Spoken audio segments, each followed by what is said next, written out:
Hello, detectives. After coming off of my coverage of another tactical shooter, I was contacted by another shooter, one unlike the others. FragPunk is a hero shooter on the surface, and yet beneath that surface, there's far more. You have a card system that makes sure that no round ever plays the same, and cards can even progressively be stronger as you play, and can range from funny, helpful, to even power overwhelming. The sheer variety present with the card system tacked on top of a shooter that plays somewhere between a tactical shooter and an arena shooter. Now that might sound strange, but that's because both movement and precision aiming are things in FragPunk, not just one of them. Launched just back in March of 2025 on Xbox, PlayStation, and PC with crossplay enabled, FragPunk is a unique shooter that makes casual play fun while still giving you the feel of a competitive shooter. This video is a sponsored video, so I will detail the most important aspects of FragPunk as well as give some of the parts that I like and dislike about the game in this impressions video. If you would like to learn more about FragPunk, continue watching the video, and thanks for supporting the channel with videos like this. It helps support a detective to keep searching for the most complex and deep cases. For starters, FragPunk has an incredibly unique visual style, and one not like many other shooters, with a focus on powerful colors, high contrast, and instead of playing it safe, FragPunk went all out on visuals both creatively and in terms of fidelity.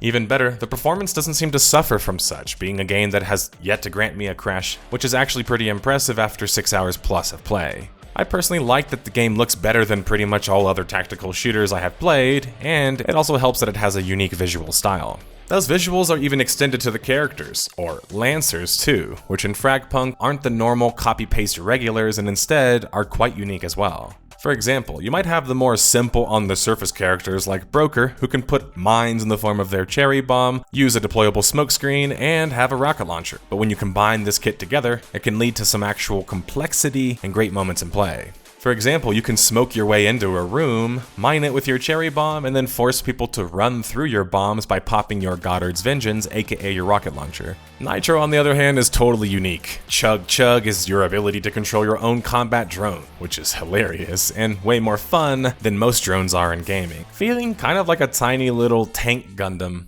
Nitro can also place walls for cover and spawn little Mr. Pew Pews, which are automatic sentry turrets. While this sounds simple on the surface, the turrets can be thrown at all kinds of angles and force the enemy to have to deal with them as they provide steady damage and pressure. Characters like Axon really help the game shine with the unique visuals and immunity to all negative visual effects, and wielding an electric guitar that doubles as a shotgun. With sticky grenades capable of, well, sticking to your opponents, Axon is an extremely explosive character. But just when you think the game is done with unique characters, you have a character seemingly out of the dead game Dirty Bomb with upgrades, with Zephyr and her ability to go invisible and assassinate people with her dagger. Speaking of melee, let's talk more about the general combat in FragPunk. FragPunk might say it's a hero shooter sometimes, but it's also a tactical shooter, meaning that the movement is actually slower, and aiming and positioning are important. Maps also only have 1 life per round, with up to 7 rounds of play in normal play, meaning that if you mess up, it really affects your team. Guns range from the standard assault rifles to SMGs, shotguns, and LMGs. The time to kill is longer than most tactical shooters, but accurately placed shots can still fell your enemy quite quickly. The game modes present in the game start with the main mode, Standard Shard Clash. In this mode, every round you choose between a set of cards with your teammates, and when matches are tied, up to around 3 rounds to 3, you have to fight a series of 1v1s, every one of your teammate has to actually, with the last team standing winning. I think this is hilarious and a really fun feature that makes every game quite different. There's even an advanced standard, which allows one team captain to make the card decisions, which is similar to the ranked mode, minus the ranked progression. You've even got some other side modes like Free For All, Outbreak, which is about zombies, Classic Clash, which is a new limited mode where you fight without cards, and the Deck Deathmatch mode, which is more about winning cards through a winning score. For a free-to-play game, there is a lot of variety here, especially with modes rotating by the day, which keeps modes from being left to dead. The cards in FragPunk are the main attraction for sure. They make the game unique, and kind of remind me of a certain old-school MOBA. Cards are chosen by the round, and you have a pool of credits with your teammates in order to buy certain credits, with each player gaining their own credits. Whether you abstain from using those credits for a few rounds to save up to buy a big card yourself, or buying cards round by round tactically, there's actually a lot of depth and variety in gameplay in FragPunk with the card system. While some cards start with simple things like buffing your movement speed or max HP, others are really funny and cool, like Turtleback, which puts a bullet-blocking turtle on your back, Ironhead, a card that turns your head into a flame and makes you impossible to headshot, and even crazier things like Super Jumps, the ability to glide or slow fall, and even the iconic Blaze, which turns you into an anime samurai who can deflect bullets and slash people with a sword. That's just the beginning, seriously. You can have a card that turns your bullets when shot at teammates into healing bullets, crouching for increased HP each time you crouch, so everyone is literally doing like a fitness routine in the lobby, and so much more. The beauty is that you can even re-roll these cards if you don't like them, or just keep saving up for a card that you might like. I wish you could go into the games with pre-built decks, or at least have a mode for that, but the gameplay presented is more about the cards increasing the parity and variety in play. The progression in FragPunk is a big focus of the game. You have a profile system with good shooter details there, the ability to download and review your own matches with a spectator system, and even a breakdown of your stats per Lancer. The same applies to breaking your stats down by mode. You have character skins, emotes, avatars, and gun skins, complete with charms, kill counters, and stickers. And for every one of these, pretty much, you have a booster pack that you can draw for them, like stickers, ultra cans, which were basically like chests in the game, and the less rare version of them, pop cans. You also have the ranked game mode, which has badges, stats, and its own progression system.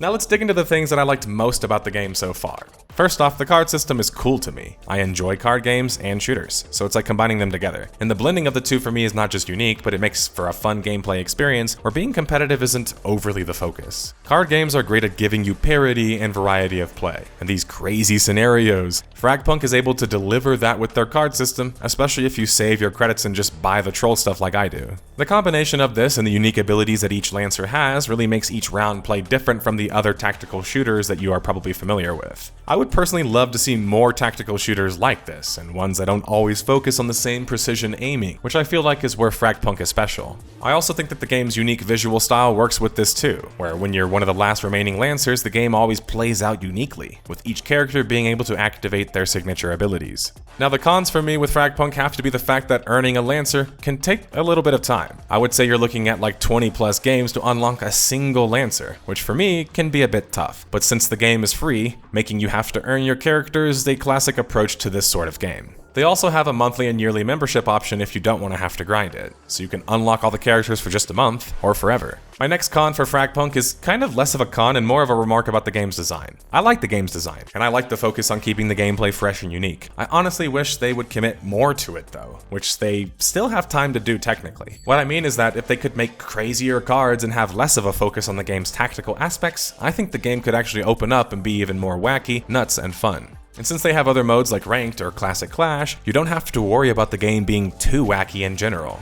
The final con I have, and it's a minor one, is that you can't change the zoom attachments on guns, the guns are all free and selectable by the round, and that in my opinion makes the game feel a bit too expanded for me personally. But really, my cons are quite small, because whether you like or dislike something isn't always relevant to its standing in the market, present or future. But FragPunk for me, unlike many competitive shooters that I have covered, is actually a unique shooter. While I don't know if that will be enough for it to have longevity, I certainly know it's enough to give you a few dozen hours of fun. One of the biggest issues I have with multiplayer shooters that I cover is how safe they play and end up being, and how much they try to copy off of other popular shooters while not succeeding at that. FragPunk is not playing it safe, and they're not really copying off of any other shooter. They're wearing their heart on their sleeve, with a sleek visual style and a focus on cards and a shooter. So whether or not it sounds like the shooter for you, I implore you to give it a chance and support games like FragPunk who dared to be different. And well, support it and this video for me and the channel. We need this sort of sponsored content to keep the channel going, and allowing us to not have to chase view counts or just easy clicks. Let me know what you think of FragPunk below in the comments, and please check the description link to access the game for yourself and formulate your own opinion now.